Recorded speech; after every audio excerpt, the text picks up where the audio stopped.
Hello, everybody. You reached the YouTube channel Chess Strategy. In here, we analyze and solve a lot of endgame studies and puzzles. Some are hard, some are easy. This one is more on the harder side, I would say. It's white to move and win this. We got 2 pawns. We want to get any of these to promotion in order to win.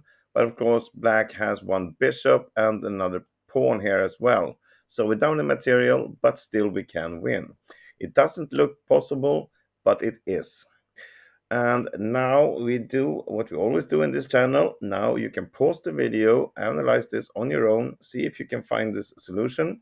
And when you return, we'll go through the variations together. Go ahead. And now, welcome back. So, okay, what are we looking at? As said, obviously, we need to promote any of these pawns. This one looks impossible to promote, so we need to focus on the F pawn. Get it 2 steps here, but first we have to move away our king. There's obviously no point in sacrificing the pawn here. It's not doing any good at all. Black will then put his bishop here, and we are not going to win. So we need to move the king. Question is where? Well, the obvious first look is, of course, to grab the pawn there that is hanging. But black will play the bishop to d5. He will sacrifice whenever we move to f7, and we can't do anything about it. If we just go around, he will go grab this pawn, and there's no way we're going to win this. So there's no point in grabbing this. And then, of course, there's no point in moving to g7 either. It will be the same, only black is still having this pawn and the potential threat of promoting himself. And for the same reason, this is just pointless also. The check will come. He can sacrifice here and save a draw, but he will, of course, play g5 himself instead, because this is pinned, and black will win here. So we need to do something better than this, something more active. And the first thought I had turned out to be wrong. Looks like king e6 is a good move, but this is not winning. We're moving away from the pawn, we're stopping the black bishop from coming to d5, and we're making a free passage for our pawn here. But black has a very, very simple, afterwards you see it, then it's simple defense. He will just play king to c6. Now, when we push the pawn, a check will come. He will sacrifice here, and, well, black will win this. We can do other stuff, but after king c6, we cannot stop the bishop from coming here, so this will not be winning for us. And let's look at what happens if we play king e8 also. This is not very good for white. Black will simply play g5. And when we try to do something like this, he has opened up and he can play bishop h5, pinning here, getting his own pawn to promotion later on, and white will not win this at all. So the correct move instead is king to e7. We are allowing the black bishop to come to d5. In fact, we are forcing him to go to d5. It's the only move that black has to play in order to stop this pawn. So the bishop comes to d5 right away.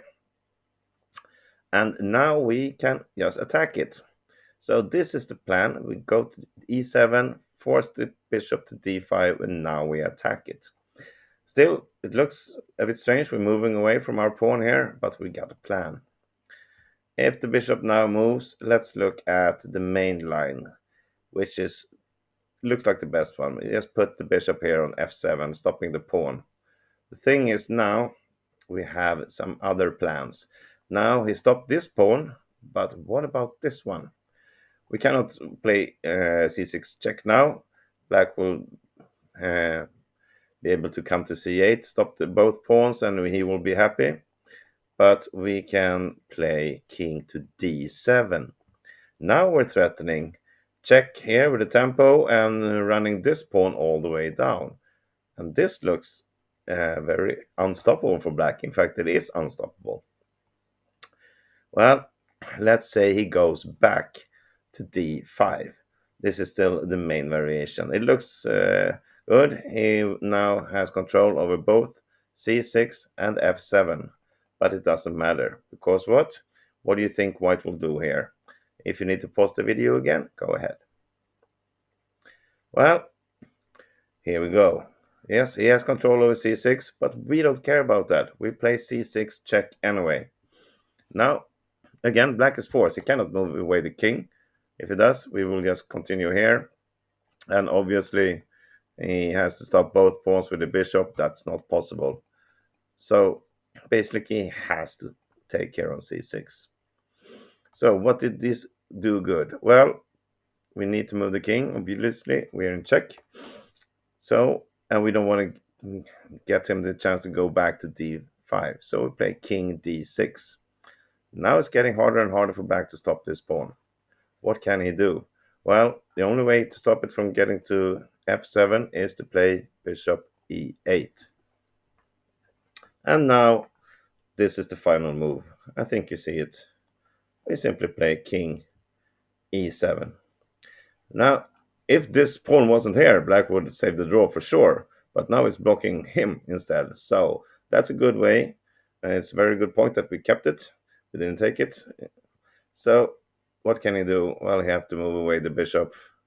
And we play f7. We're going to get a queen. And from there, we're going to work a little bit. And we will win it in the end. So, okay, let's go back a little bit. I showed you the main variation here with bishop to f7. What if he goes to perhaps b3? He still has control over this. Well, we actually played the exact same. We play king d7 with the same threat here. And it looks like black can stop it with a check. But we will go through the exact same variation. We will sacrifice the pawn again with c6 check.